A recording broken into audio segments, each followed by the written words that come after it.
Eh bien bonjour, bienvenue dans cette nouvelle vidéo. Moi c'est Benoît, vous êtes sur la chaîne La Vie de mes fourmis. Aujourd'hui on va faire le déménagement de mes Messor Barbarus. Vu que j'en ai parlé pas mal, eh bien c'est le moment d'installer le grand nid. Donc un nid d'1,30 m par 20 cm de large et sur 4-5 cm d'épaisseur. Ne vous inquiétez pas, j'ai bien filmé la fabrication de ce nid. Donc d'ici quelques temps vous aurez ça en vidéo. Donc vous pourrez voir toutes les étapes. J'ai pris pas mal de temps pour le filmer, donc j'espère que vous serez abonné à la chaîne pour pouvoir suivre ça, hein, si ça vous intéresse. Bon, il faut être un peu fou pour faire un nid de cette taille-là. Je suis pas sûr que ce soit ce qui est le plus pratique non plus. On va voir. On va voir dans le temps. Il faut pas que j'ai un problème, parce que le moindre problème, là, ça va être une galère. Normalement, le nid est bien fabriqué, mon mélange devrait être pas mal, donc j'ai jamais eu de problème sur les autres. Enfin si, j'ai eu un problème une fois d'ailleurs sur le nid du fond, voilà. J'avais trop humidifié, le mélange avait ramolli, et depuis ça, en fait, j'ai revu mon mélange, et sur les autres nids, il n'y a jamais eu de problème, c'est beaucoup plus dur et tout.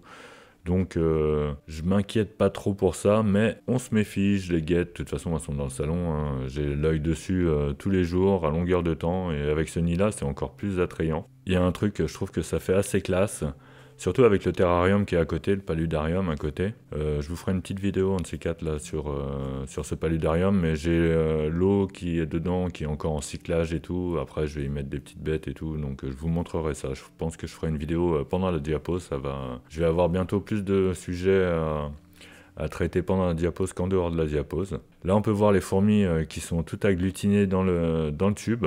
Donc ça c'est les tubes qui relient. Là on voit le T. Alors le T n'était pas encore connecté sur ces deux sorties, étant donné qu'en fait j'ai connecté, donc les anciens nids, je les ai connectés au nouveau nid avec un tube, et le tube qui part du T, donc qui va vers l'air de chasse extérieur, est lui aussi branché au nid, donc sur une autre sortie, ce qui fait que les fourmis sont un peu obligées de passer par le nouveau nid. Je rappelle que j'ai laissé sécher les anciens nids aussi.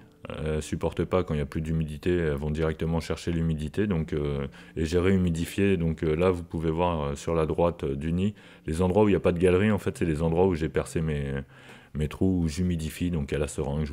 Je l'ai pas montré sur la vidéo là, je le ferai à l'occasion, hein. De toute façon il y aura pas mal de vidéos encore à venir, je l'espère, sur mes Messor Barbarus, hein, à moins qu'il arrive un problème à ma reine, mais là...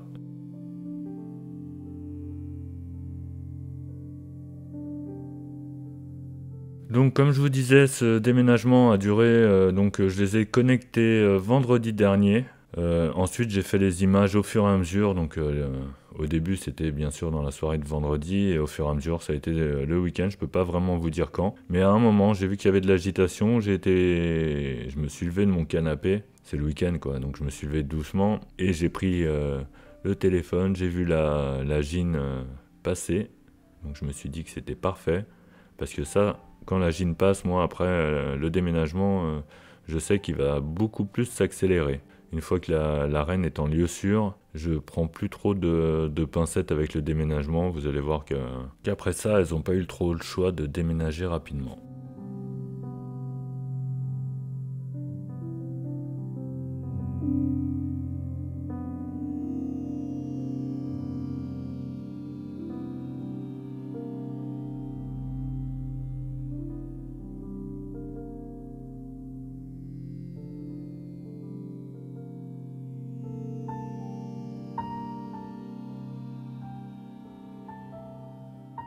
Et voilà, maintenant qu'elle est rentrée dans le nid, alors j'ai loupé le moment où elle passe du tube au nid, mais bon, maintenant qu'elle est dans le nid, il n'y a plus qu'à, hein. Ah oui, pendant ce déménagement, je me suis fait attaquer par 2 frelons. Alors je suis pas un expert en frelons, j'aurais pensé que c'était plutôt des frelons européens, vu la taille. Je sais qu'ils sont plus gros que les frelons asiatiques. Après, il y a par rapport à la couleur, donc je suis daltonien, alors je sais pas trop si c'était jaune ou orange. Je crois que le frelon asiatique est plutôt orange, et le frelon européen plutôt jaune. Mais ça, j'en sais rien. Donc, vous avez vu, j'ai pas fait de détails. J'ai enlevé la vitre. Alors, c'est pratique d'avoir une grande aire de chasse pour ça, parce qu'en fait, j'ai enlevé les vitres et je les ai... Alors, la vitre, elle est derrière le nid, là. Et j'ai tout mis dans l'aire de chasse, et voilà. au bout d'un moment, elles vont bien retourner dans leur nid. Donc, et en plus, ce sera le nouveau nid, donc c'est impeccable. Là, j'ai fait ça pour le premier, qui était vraiment plein à craquer. Les deux autres, c'était un peu plus vidé, donc on en parle après. Hein.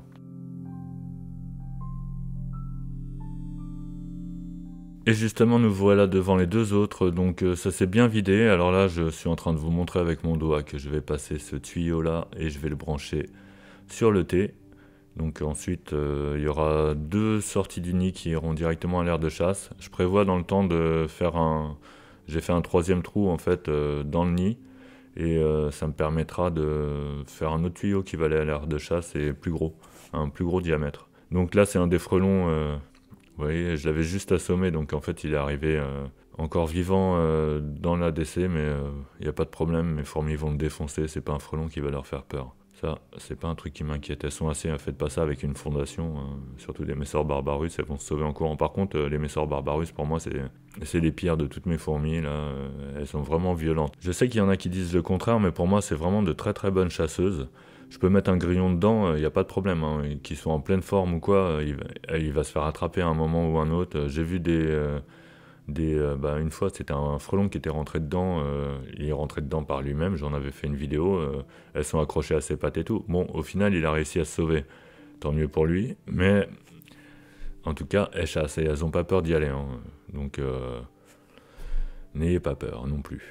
Vu qu'elle commence à bien s'installer dans le nid, j'en ai profité pour donner des graines. Alors c'est peut-être un peu tôt, mais elles sont pas tout à fait organisées, mais ça va leur permettre de s'organiser, elles vont penser à autre chose. Étant donné qu'il y a beaucoup de monde dans l'aire de chasse, au moins elles vont pas faire des voyages pour rien, elles vont prendre des graines et elles vont rentrer avec. Je vous avoue que je suis le premier impressionné par le nombre de fourmis qu'il y a dans cette colonie. Je peux pas du tout les compter, mais je pense qu'on est entre 5 et 10 000.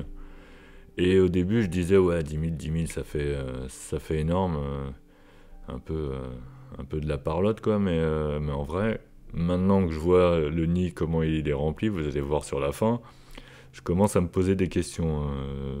Je vais pas m'embêter à les compter, hein, mais c'est impressionnant. Regardez, rien que dans le tube, il y a du monde. Là, le nid commence à se remplir un petit peu, là, donc je pense qu'on était dimanche. Ouais, c'était un week-end de 3 jours, là, donc je pense que c'était dimanche, ça. Vous voyez, quand je parle de nombre, c'est vraiment difficile à compter parce que rien que dans une petite salle, là, il y a, je sais pas, il y a peut-être une centaine de fourmis au moins déjà. N'hésitez pas à me dire en commentaire si vous êtes capable en fin de vidéo de me dire à peu près pour vous combien cette colonie comporte de fourmis, d'ouvrières. Je sais qu'il y a une gine, ça j'en suis sûr, c'est tout. Après le nombre d'ouvrières, waouh, j'aimerais bien le savoir en fait. J'aimerais vraiment bien le savoir. Donc là, on voit que les nids sont débarrassés, donc j'ai plus de nids sur mon étagère. Donc tout ça, je vais prévoir, pendant la diapo, je vais commencer à préparer un petit peu toutes les étagères pour accueillir les fourmis l'année prochaine. Elles iront plus toutes de ce côté-là, mais je vais faire d'autres endroits dans l'appartement où je pourrais faire en sorte de vous filmer ça et qu'on puisse bien les voir. Bon alors, qui c'est qui veut les compter là? Allez, j'aimerais bien qu'il y ait quelqu'un qui se désigne. Elle commence à stocker un peu les graines. Alors pour l'instant, au niveau des chambres qu'elle choisisse, je trouve que c'est un peu aléatoire.